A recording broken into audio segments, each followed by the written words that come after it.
Happy Saturday, y'all. Big hug to all of y'all. Appreciate you being here on a Saturday with me. Happy Memorial Day weekend. If that's, is that we supposed to say Happy Memorial Day weekend? Hope you're having a great time. I moved this live stream forward 15 minutes because looks like I've got to take Marie, juniorette number 2, to urgent care. Nothing to worry about. She's doing fine with her heart. But she woke up in a lot of pain from an injury that she sustained in college a couple years ago. And I'm still sore at this dumbass. Let me tell you what happened really quick. She went to a house party. It was a Latin dance party. And if you're new around here, this is the Black Conservative Patriarch channel, but I am half Black, half Latino. My kids, we're a Latino family mostly as far as our culture is concerned, and we love to dance. And she was dancing with this kid, and he was trying to dance quebradita with her, which is this Mexican dance, which is a lot of like you grab the girl around the waist and you do a lot of dance like this, and you dip the girl. Think of it like swing, like really active swing dancing. But the kid didn't know how to do it, so he went like that, and he dipped my daughter and dropped her. And she landed funny on her knee. And then to add insult to injury, he goes, oh my gosh, he picked her up, took her down the stairs, and then the dumbass tripped and they both fell down the stairs. So like not only does he drop my daughter in the dance because the dumbass didn't know how to dance, but then he drops her going down the stairs, you know, trying to help her. And so she's gone to the doctor. She's had MRIs. They just checked her and everything was fine. She just had an MRI on it like right before about the time she was having her heart surgery. They, you know, just look, they do a holistic look at her. And then today she's in excruciating pain. So we got to take her to urgent care and see what's up. So I know you didn't come here for that, but that's why I moved this 15 minutes early. My wife's getting her ready and what have you. And then when I'm done with this, I will be throwing her in the car. Well, not throwing her in the car, but you know what I mean. And taking her to urgent care. Never a dull moment in our family when it comes to health and our children and our grandchild. Luckily, no drama. They are just cute as can be. But there's tons of drama going on in DC, that's for sure. We now have Republican Senator Ron Johnson saying he's not going to vote to confirm at the Senate President Trump's big and beautiful bill. And then he says he couldn't care less if the President Trump is upset by his, some are calling it, defiant move. Now, look, once again, this is bad news because it can derail. We don't have a lot of leeway to get things passed in the Senate. And I'm not saying that every Republican senator needs to be a lemming like on the Democrat side where they all just march to the orders. Yes, Chucky, we will vote the same way. Or in the House, you know, yes, Nancy Pelosi, we won't read the bill. We'll just pass it, and just because we're told to do so.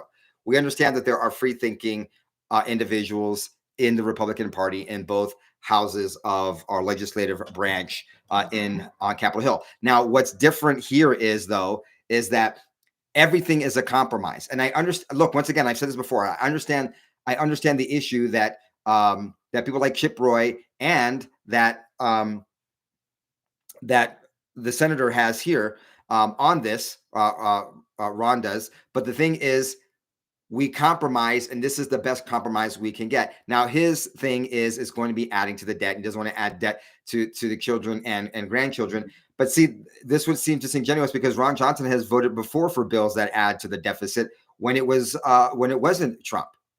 So it's this kind of strange that this is the bill that you're going to fight on, something that advances a lot of good things. And once again, folks, there's a strategy here. You may agree with it or not. That President Trump is trying to do is very similar to when we had Ronald Reagan. Of course, I was a wee child at the time, and my parents were Democrats and didn't like Ronald Reagan. But you know, the whole idea of top-down economics, right? That if we can spur the economy, get people working, lower inflation, and lower taxes, we actually expand the tax base, and we can bring in more tax revenue for more people consuming, more people buying homes, more people working in the workforce and paying taxes, that we can offset some of those deficits. And then, as we covered in a previous report on here, one of the big things that Chip Roy had is that yes, the deficit savings comes, but it comes after 5 years, which would put us in another administration. So there's no guarantee that things wouldn't change then, but there is a mechanism to offset the deficit spending. but Ron Johnson isn't having it, and we can't really spare any losses in the House. So of course there's a lot of flack and a lot of reactions to this. In a defiant move that has left the Republican Party on the brink of a heart attack, Senator Ron Johnson has decided to torpedo President Trump's big and beautiful bill, mockingly declaring he couldn't care less about, it says former President Fury, but President Trump is not only the former president, he's also the current president. So that was a weird way to refer to President Trump. This act of rebellion not only fractures conservative unity, but also hands the left an undeserved victory. The Wisconsin Senator Ron Johnson, known for his fiscal stubbornness, dropped a political bombshell by announcing he will not support Trump's ambitious bill in the Senate.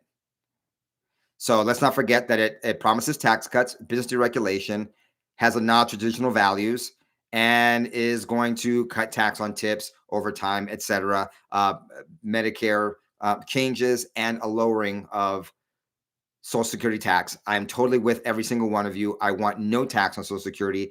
Totally is immoral and fair to double tax something, in my opinion. But some people will say that that's not really what's happening, and they can make a case for it. As far as I'm concerned, if you have a paycheck and they take money out for Social Security, they have taxed that money, because you don't have a choice if you're going to pay Social Security or not. They just take the money out, and then when you get it, they tax you again.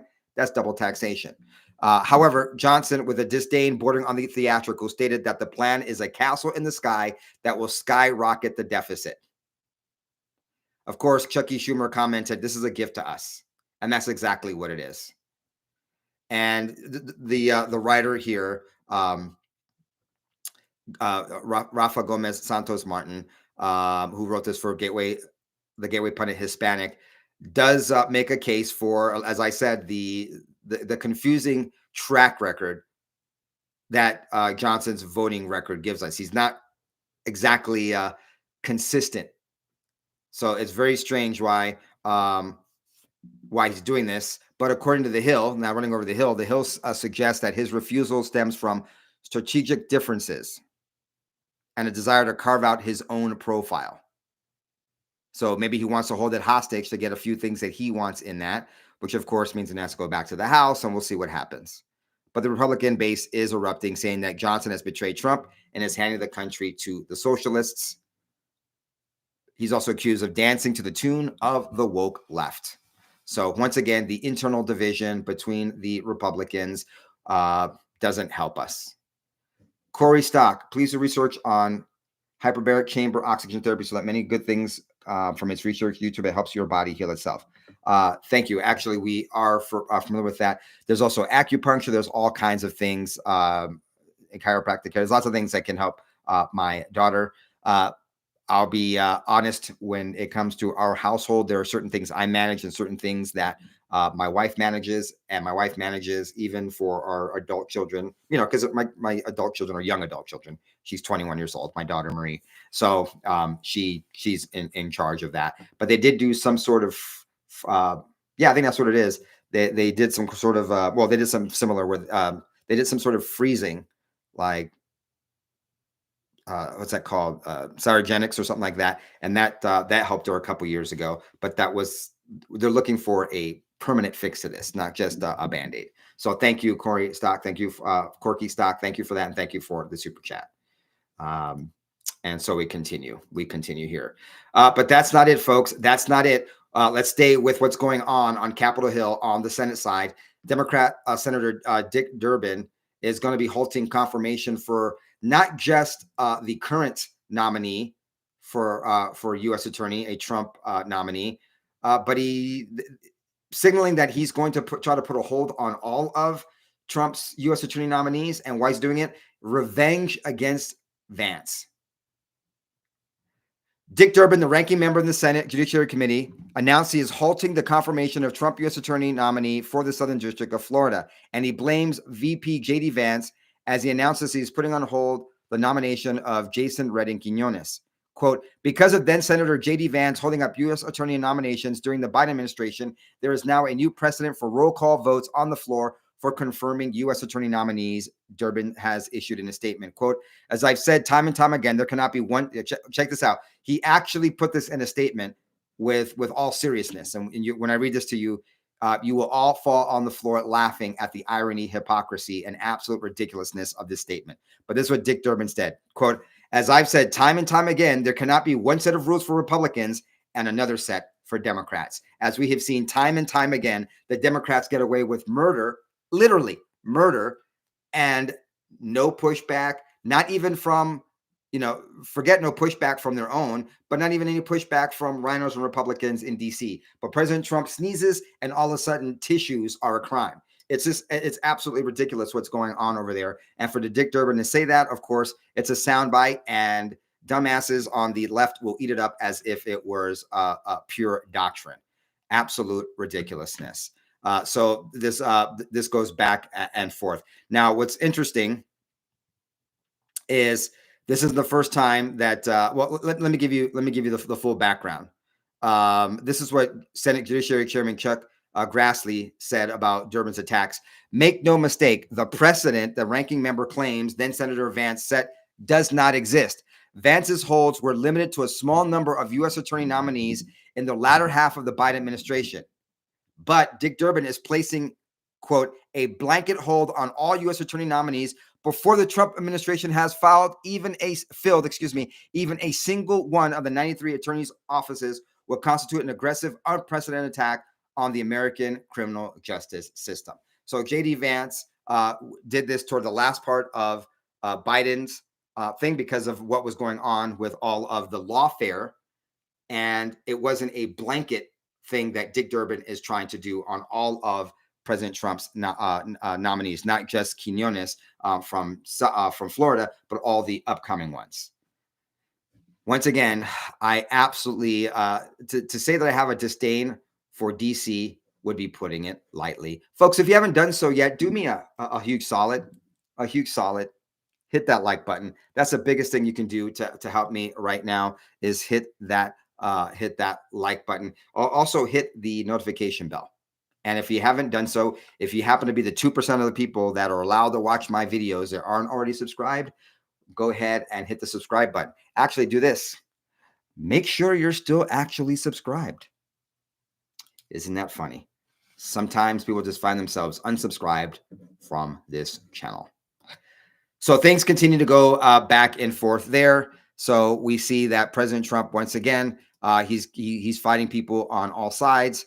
He's fighting his own party. He's fighting the other party in the Senate. And of course, he is fighting the judiciary coup that is going on right now. I'll actually have more news about that. I'll cover that in my next report, either later today or maybe I'll record it for today and put up tomorrow for the weekend, all depending on what happens once I'm done with this live stream and take Marie to the urgent care. So let's see here, folks. What else is going on? Well, President Trump is cleaning house, and he is taking it straight to the deep state. And it's so funny, folks. I want to paint a picture for you here. By the way, if I have not told you yet, I love and appreciate every single one of you, part of the BCP family. I feel your prayers for my family, and I almost feel weird that you guys pray for my family because we're doing well. We are doing well. We live in the United States, relatively well health wise, and we're doing well. So it almost embarrasses me that you guys pray for my family, but I know it comes from a place of love and concern. So I really, really, really do appreciate that. And Wendy, you just cracked me up. Wendy Peppercorn. Dick is a good name for Durbin. I'm going to leave that there, but you did make me chuckle. Thank you, Wendy. So the press, it really is how you present things, right? Let me read you, because here's how I operate, folks. A little, let me just kind of pull back the curtain a little bit here on the, this is on the Wizard of Oz. Let me pull back the curtain. Okay. So I look at the news, right? So I jump on and I look at the news. So I go through, the usual. Yes, I have to look at CNN. I have to look at MSNBC. So I know what the left is what the left is screaming and screeching, weeping and wailing and gnashing their teeth about is usually something that I want to cover. I mean, if they're reacting crazy, that probably means this is something of substance as a conservative that I want to look into, right? So that's kind of like this. I go, which way are the liberal tiers and the winds blowing, right? And I go, okay. So then I go over to, I look at the Hill, I look at Politico, I look at Axios, look at the Gateway Pundit, look at Fox News, look at Breitbart, and then I'll jump back in the day, a long time ago. I would go to like my first go-tos were like the Drudge Report and Breitbart. We know the Drudge Report is like not even where they are right now. So I do like pro-Trump news. They aggregate the news and give you links to different places that have conservative and pro-Trump news. So that's kind of how I go about it. So obviously the news are the different media outlets and news agencies. They're all covering the same news, right? So I see the news and then I see the different headlines. So it'll be like, this is the headline, and it'll be like, this is how the Hill puts it, this is how Politico puts it, this is how CNN puts it, this is how Fox News puts it. What's really weird is Fox News doesn't cover a lot of news stories. It's really strange to me. The Fox News doesn't cover a lot of news stories, and Breitbart now has a lot of AP articles, which drives me nuts because I like Breitbart. I like a lot more back when we had the great Tea Partier Andrew Breitbart, who was murdered, by the way. If you don't know that, I believe he was murdered. I think he was CIA'd, but that we could talk about that some other time. But you start to get you get a flavor, especially now that I've been doing this going on almost 10 years now. I mean, in earnest, it's been 7.5, 8 years, but it's so funny to see how they spin things. So I say all that to say this. Let me read you the different headlines. Breaking: Trump puts more than 100 National Security Council staffers on leave amid shakeup, given less than an hour to clean out their desks. All right, that's Christina Layla over at Gateway Pundit. I'm like, okay, that's to the point. That's what happened late yesterday. The Hill: Trump slashing half of National Security Council staff. Okay, that's pretty good. Axios: Trump Rubio take aim at National Security Council's deep state. I'm telling you, folks, Axios is left leaning, but I do like their coverage because you can see they're leaning, but they bring up details that I just think that even though they're slanted to the left, I think they're a little bit more thorough in their coverage. And that's really why I appreciate what they do. So let's see what's happening here. President Trump is slashing half of the National Security Council staff as part of a restructuring process under the Secretary of State, Marco Rubio, who is also serving as the acting National Security Advisor. Of course, we know that Mike Waltz is out of there and his deputy is out of there. So that's why Marco Rubio. It's now been 3 weeks. It's been because we're the 24th, right? That was the beginning of May. So it's now been about 3 weeks that Marco Rubio has had this interim position. The administration is downsizing. I'm reading from the Hill, folks. The National Security Council, made up of top advisors and experts tasked with advising the president on national security and foreign policy matters, by gutting around half of the current workforce, who will be transferred to other posts with the government. A source familiar with the matter confirmed to the Hill today, Saturday. Now, I want you to remember that. The Hill put it as this: who will be transferred to other posts within the government. Remember that. That's a key detail that I want to come back to. Okay. So then we have this reporting from CNN. The Trump administration has put more than 100 officials at the National Security Council at the White House on administrative leave on Friday as part of a restructuring under the interim National Security Advisor and Secretary of State Marco Rubio. CNN previously reported that a significant overhaul of the body in charge of coordinating the president's foreign policy agenda was expected in the coming days, including a staff reduction and reinforced top-down approach with decision-making concentrated at the highest levels. So they got an email around 4:20 yesterday and informing them that they have 30 minutes to clean out their desks, according to an administration official. If they weren't on campus, the email read, they could email an address and arrange a time to retrieve their stuff later and turn in devices. Okay, pause right there. Let's go to Axios. Folks, this is what I do to bring the show together for you. I have to go to different sources because they all, it's kind of piecemeal. Because everyone has their bias, they are reporting on the little nuggets that's important to them. And then I read them all and I go, oh, this is what's really happening. And I appreciate you coming here, but just so you know, this is what I do for you. I go, okay, this is how they're reporting it. This is what's really kind of going on. Let me fill you in on, because, obviously the CNNs have an agenda. They're not going. They're going to exclude certain details or facts that might be, I don't know, important and even vital to our understanding what's going on to people like you and me and we, the people. Axios.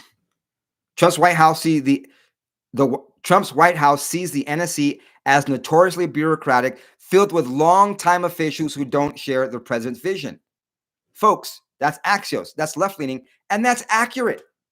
That's accurate. These are people who are from the previous administration or administrations, bureaucrats that have been there, unelected people that are not in line with the current administration's vision for national security, and therefore are hindering the progress that we, the people, sent President Trump to DC to carry out our agenda. And then this is Axios, and this is true. A White House official involved in the planning characterized the reorganization as Trump and Rubio's latest move against what they see as Washington's deep state. Quote, the NSC is the ultimate deep state. It's Marco versus the deep state. We're gutting the deep state, the official said to Axios, on the move to cut the NSC staff up to about half of its current 350 members. They'll be moved to other positions in government, officials said.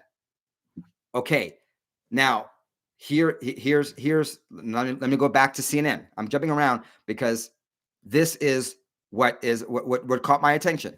This is what caught my attention. Let me go back to CNN. Give me a second here. This is the subject email. This is the subject line email. I read, your return to home agency, indicating most of those that were affected were detailed to the NSC from other departments and agencies. Folks, see, they're saying he is slashing. Folks, these are people that are already working for the government, for agencies. I don't know, probably like Central Intelligence Agency, the National Security Agency. These are deep staters entrenched in DC, bureaucrats that don't work for us, that are part of the deep state, that they're just saying, go back to your regular jobs. We don't need you poisoning what we're trying to do here. We're trying to streamline things, and we're trying to make this very efficient. Remember, once again, President Trump is a businessman. That's one of the reasons why we wanted him in there. That's why back earlier, many of us in 2012 were like, he's kind of a rhino, but he is a business guy. Maybe we should give Mitt Romney a chance. So glad he didn't become president. I don't know if he could have done worse than Obama. Probably would have been about the same. But my point is, this is why we want a businessman, because we like efficiency. And when folks, when a company is bought or investors come in and take over a company, generally, or especially when the company is not doing, okay, let me back up. When a company is acquired or bought or sold because they're underperforming, not doing well, what's the first thing the new owners do? They fire the executive staff. They fire the people at the top. Why?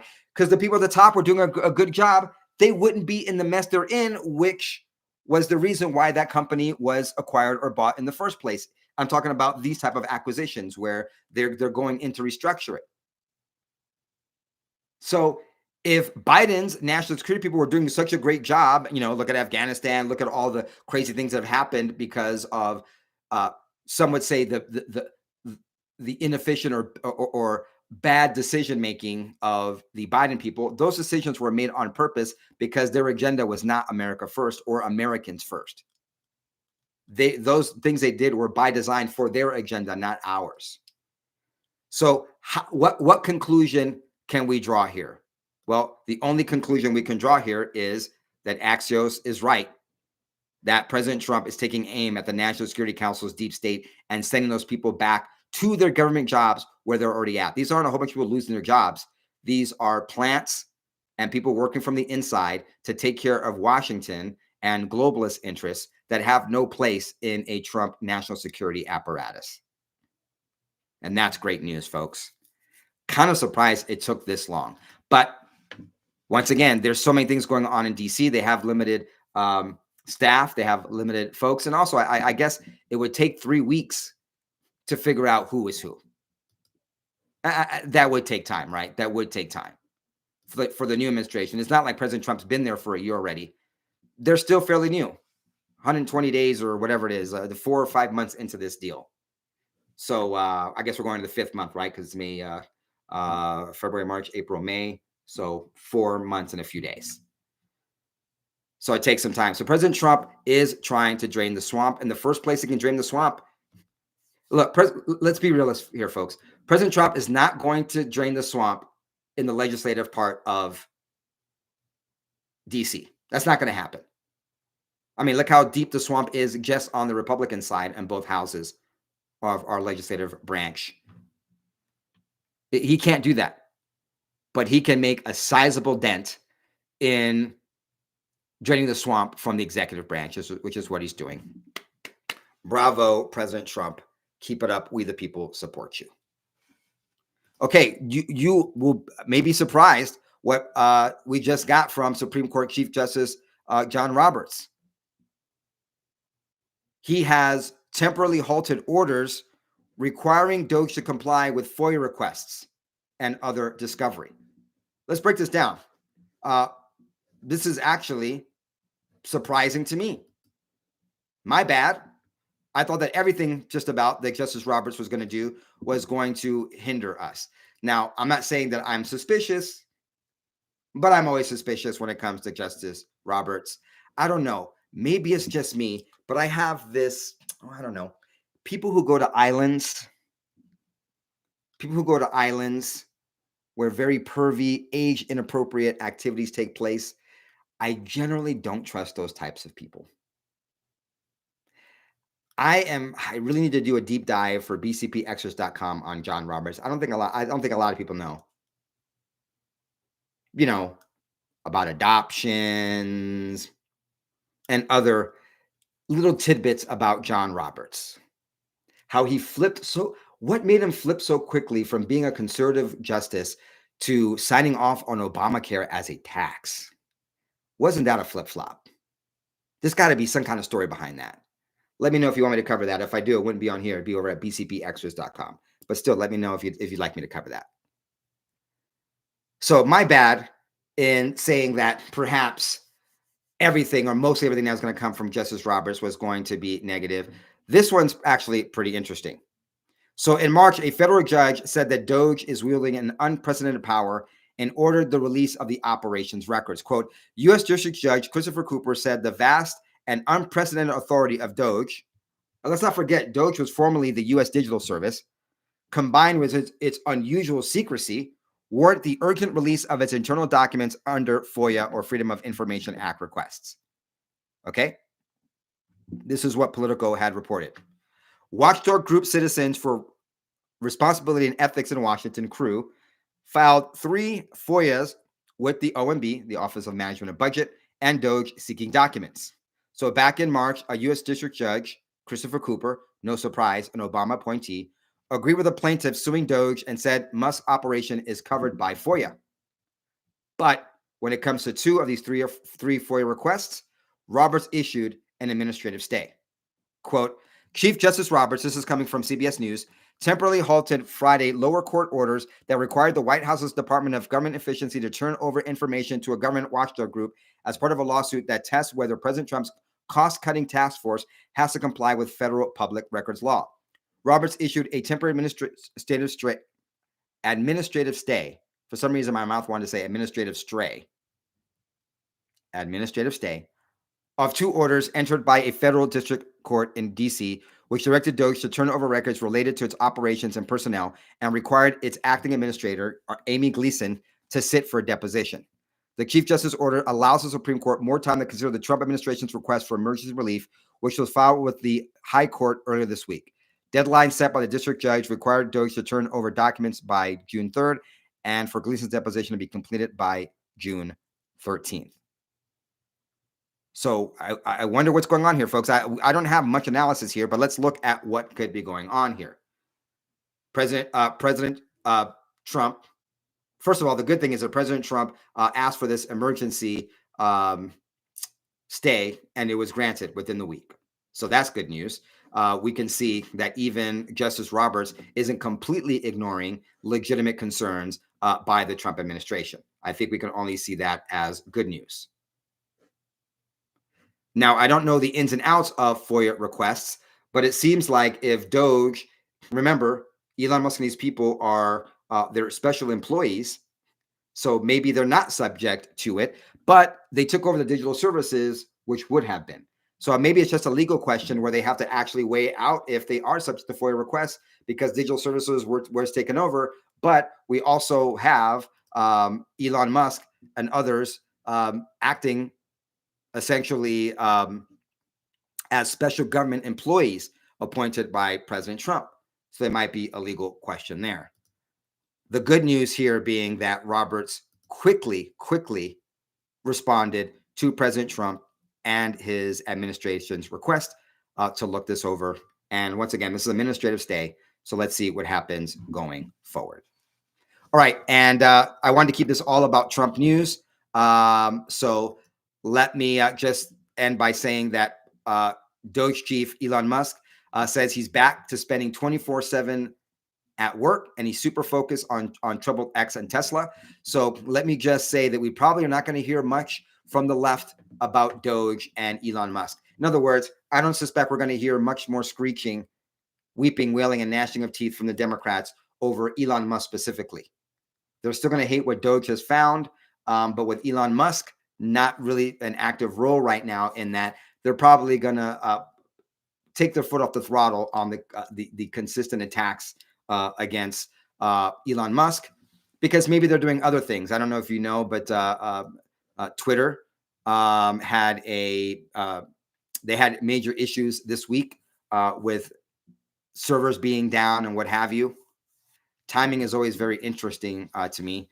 But Elon Musk tweeted out today, Saturday, May 24th, back to spending 24/7 at work and sleeping in conference server factory rooms. I must be super focused on XAI and Tesla plus Starship launch next week as we have critical technologies rolling out. As evidenced by X uptime issues this week, major operational improvements need to be made. The failover redundancy should have worked, but did not.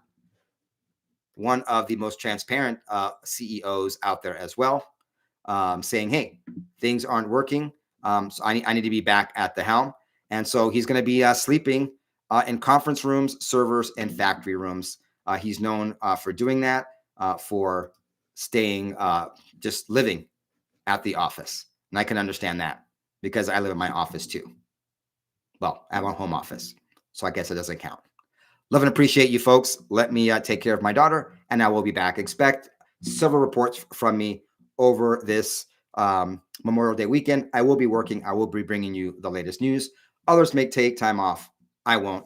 We have got a president in the Oval Office who's working on our behalf. Not a perfect man. Not going to agree with everything that he does. And I will keep it honest for you folks. But President Trump is the only guy, it seems like, and his administration working for we, the American people. Can't say that about anyone else in DC. Unfortunately, not even most of Republicans. That's a reality. Like, share, subscribe, and hit that notification bell. Ciao, goodbye. God bless.